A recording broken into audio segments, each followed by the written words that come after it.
As students have already completed their synthesis chart over the last week of getting research and the prior week before getting a resource and doing thieves, we've went through and we've been able to use a pre-reading strategy of thieves to make sure we understand before we actually read, doing annotation of text to make sure that as we read, our preconceived notions of the actual article are confirmed, maybe they're denied, that we fully understand what we're actually able to read.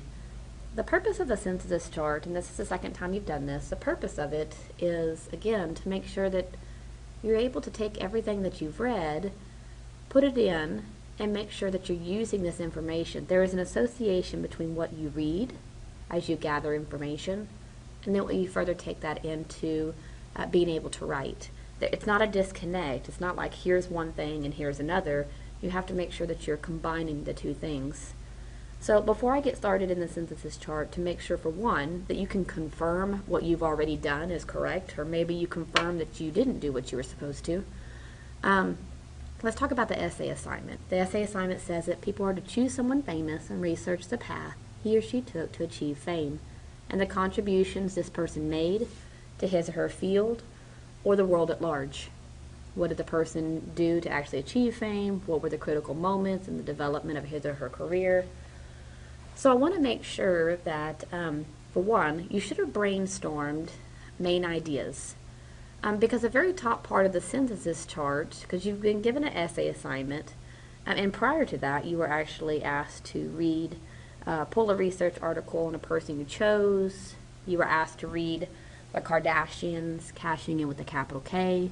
And then last week, you were told to get a third research article on your person, because you're not going to do two different people. This is over one famous celebrity. So as you have those resources, you have your essay assignment in front of you, in a structured 5-paragraph essay, you know already that the first paragraph is your introduction. The 3 paragraphs that follow that are your body paragraphs. And so each of those body paragraphs require that you have a main idea that is controlling those body paragraphs. So as you've done your research on your famous person, and we are going into the synthesis chart, or you've already finished it, you should have thought about main ideas that would control those body paragraphs and that address the question in your essay assignment. So let me give you an example of what I've done and what was done in the face-to-face classes, which may have hopefully been conveyed to you in last week's lesson, but if it wasn't, let's mold what we've already done to make sure the essay assignment is accurate. So here's my synthesis chart. So when I actually looked at the essay assignment, I looked at the person I chose Matthew McConaughey for his acting skills, is hopefully also his contribution to the world, his contribution to the movie industry. So after I took my famous person and I got some research, then I looked at my essay assignment. I asked myself, well, what is my essay assignment asking me to do? Well, first, it's asking me to address, how did my famous person achieve fame? So that particular question in your essay assignment, it has to be addressed. So with that being said, for me, at least one of my main ideas for one of my body paragraphs, probably my first body paragraph, is going to be how Matthew McConaughey achieved fame, because Matthew McConaughey is my famous person.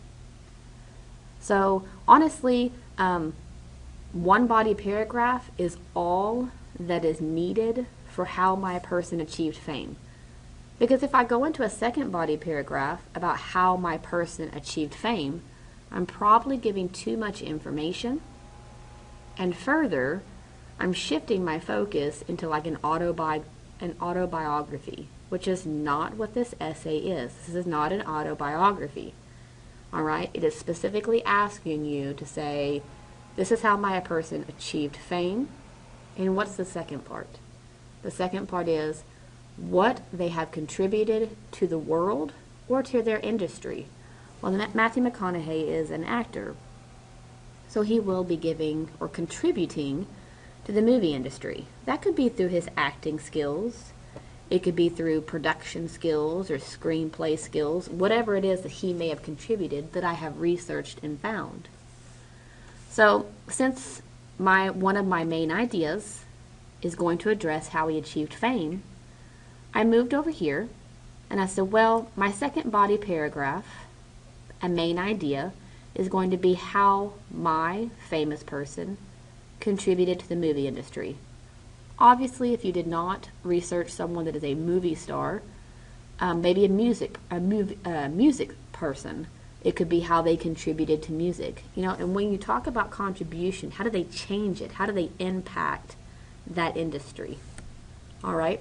If it is not someone that is of any type of industry for entertainment, perhaps it is how they contributed politically, if it's a political person.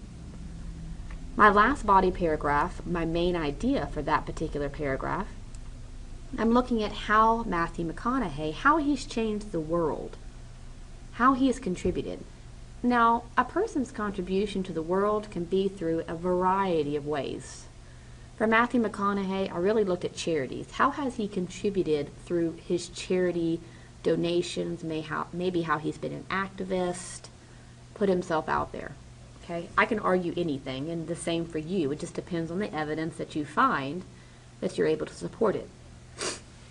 So, for this particular research article, I basically said, okay, well, I read this research, came from a great website, a .net website, which is a credible source. I said, what did this article say about his fame? Well, this is what I got from it. What did this article say about the contribution for the movie industry? And what did this article say about his contributions to charities? Well, I can say, this article, I didn't say anything about it. And that's okay. I just didn't find anything in there. So it met these two needs, and I'm okay with that. As I move down, and I look at the Kardashians. Now, this is kind of a bit of an opposite, okay? So for those students that read the Kardashians, cashing in with the capital K, it's going to be difficult for you to have to think outside the box. Only because you're like, well, I'm writing about Matthew McConaughey. What do the Kardashians have anything to do with, Matthew McConaughey? But what is the purpose? As you read that article, you did a thieves and you annotated it. What was the overall purpose?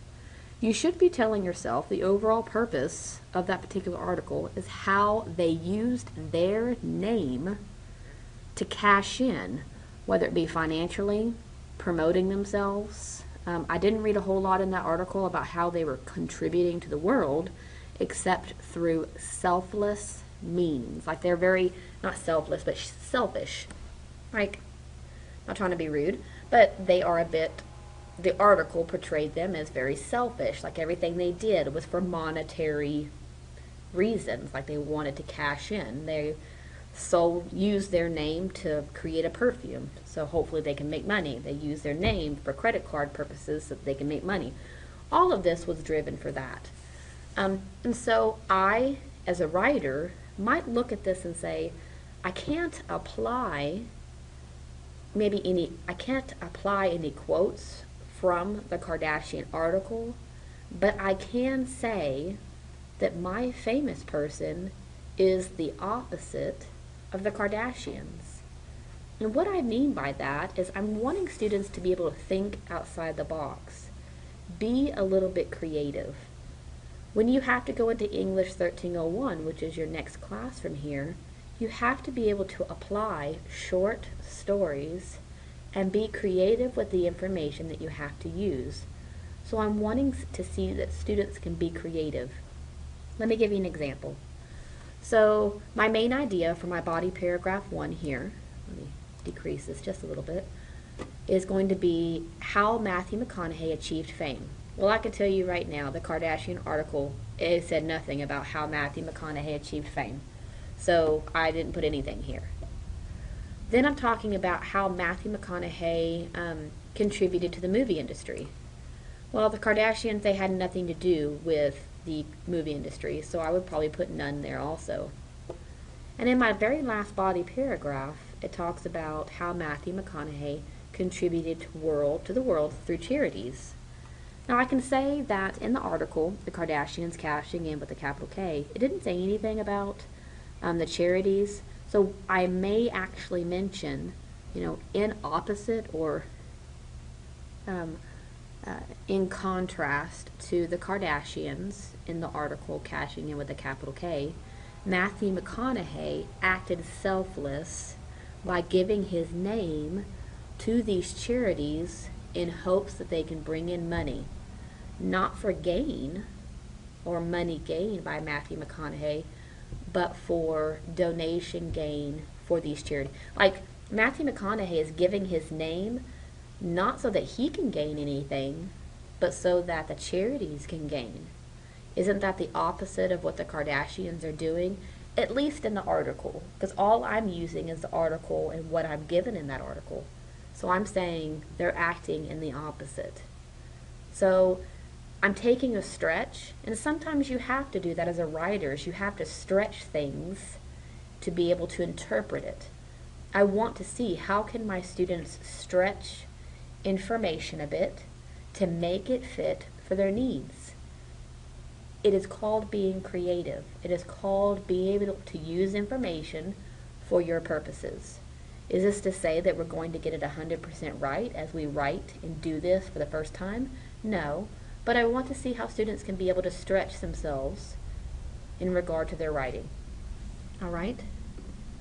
Then, of course, you went and you found your last article. Well, this article here for my body paragraph 1 gave me good information, but I didn't find anything here. The Kardashians didn't add a whole bunch to that article except to say, well, they act in the opposite. So when I went and looked for my other article that I needed to find about Matthew McConaughey, I specifically focused on his charity because I was like, okay, I need something for here.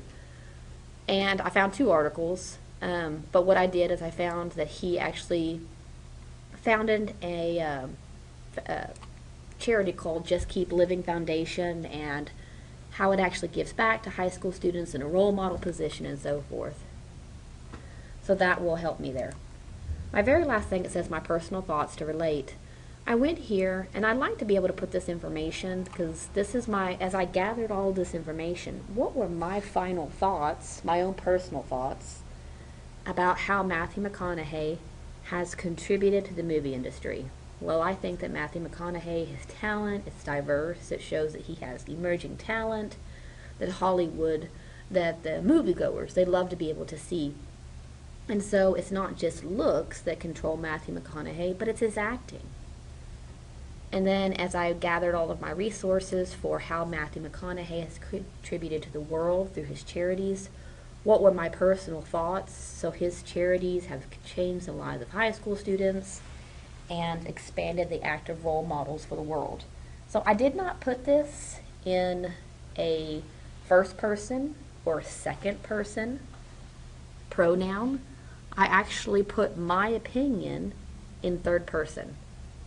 And the great thing is I can actually use my own personal thoughts as a conclusion sentence.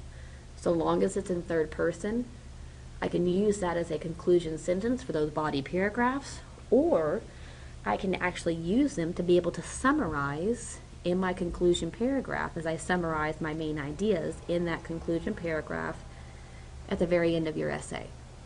You just have to remember, it may be your personal thoughts and your personal view. It just cannot be used with I think this or you should think this. It is Matthew McConaughey did this and this is how it's interpreted. Okay?